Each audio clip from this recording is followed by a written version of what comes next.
for a simple bowl of stew. And then I think, who in the world,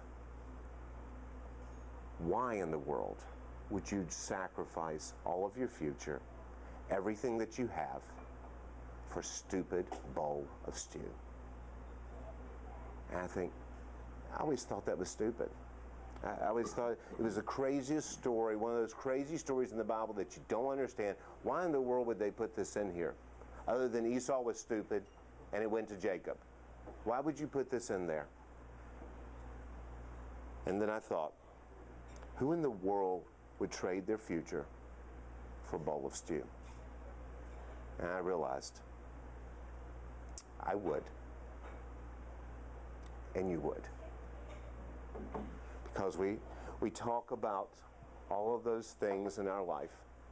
We talk about all of the things that for those appetites, when they swell up inside of us, that we've got to have it now, and we feel as if we're going to die if we don't have it.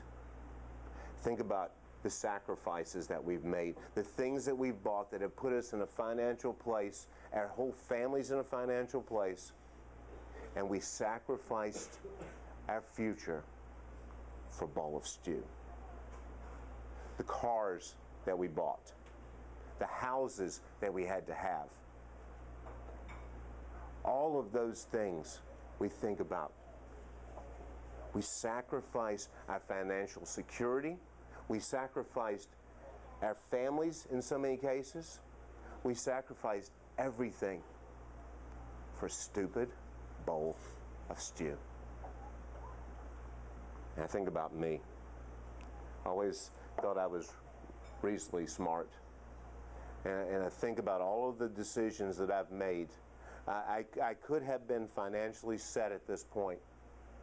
But those desires back when I decided I was going to buy a nightclub, and the financial ruin that came along with that, I sacrificed my financial security. I sacrificed my family. I sacrificed just about everything in my life for a stupid bowl of stew. And then I think about my relationship with my kids and the things when I went through the adulterous relationship with my wife.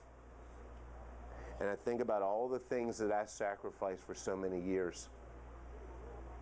And it was all about me, and it was all about fulfilling my desires. And I sacrificed my relationship with my kids, most of the relationships with anybody that I knew, for a stupid bowl of stew.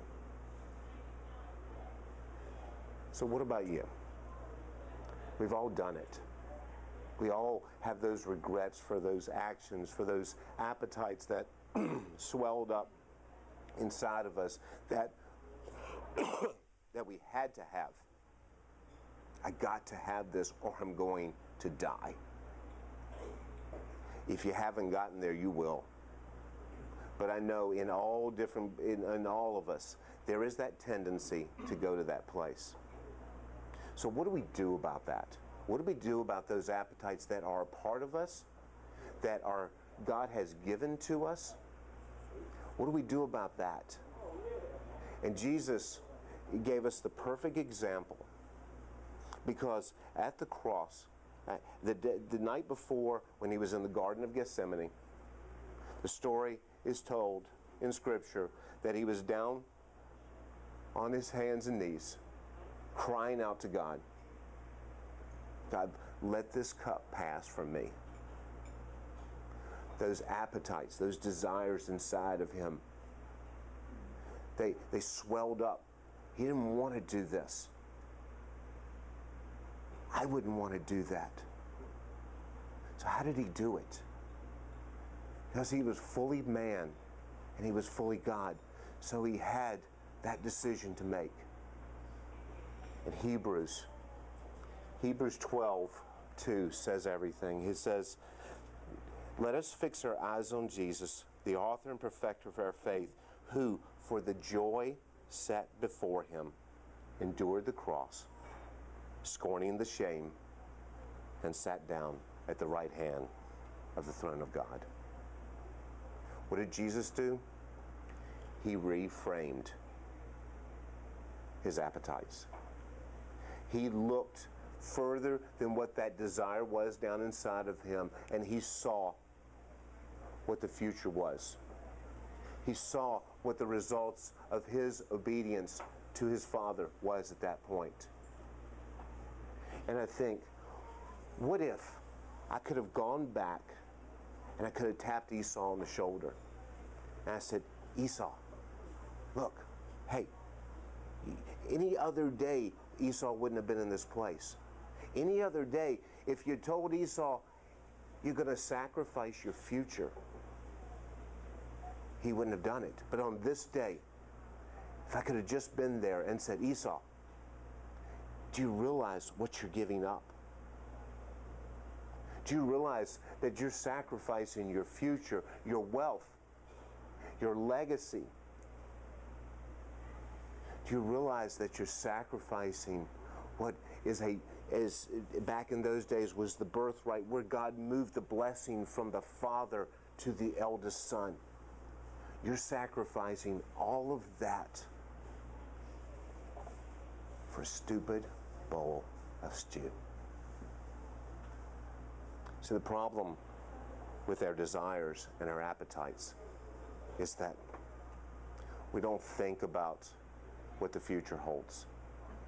We think in that moment, at that time, what's stirring up inside of me, and everything else that we know at that time is pushed out of the way, and we start justifying because we just say to ourselves, I'm going to die if I don't get this. I'm going to die if I don't sleep with that woman. I'm going to die if I don't get on the internet and look at the porn.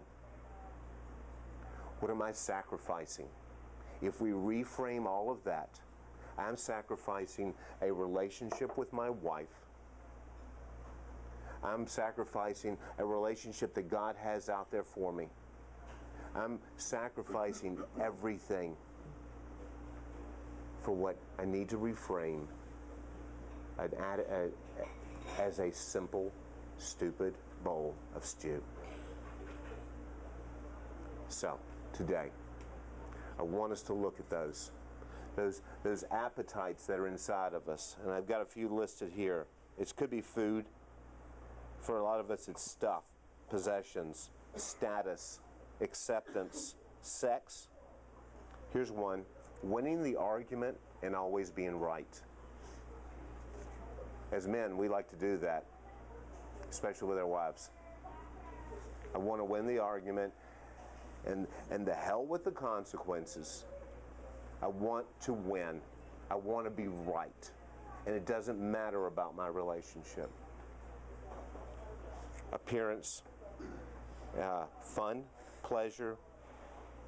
Questions today: identify those appetites in your life that control you or that you continue to give into without regard to the consequences. Second question: what are the consequences of those appetites? Or what's at stake if you continue to give into those appetites? And number three, what can you do to control those appetites to help you remember what's at stake? This could, if you take this seriously, like everything else that the Bible talks about, if we can reframe this stuff can change your life. Jesus wants to give you a different perspective today. So open it up, be honest, talk about it. Look at those things. Leave the garbage in the parking lot. 1, 2, 3.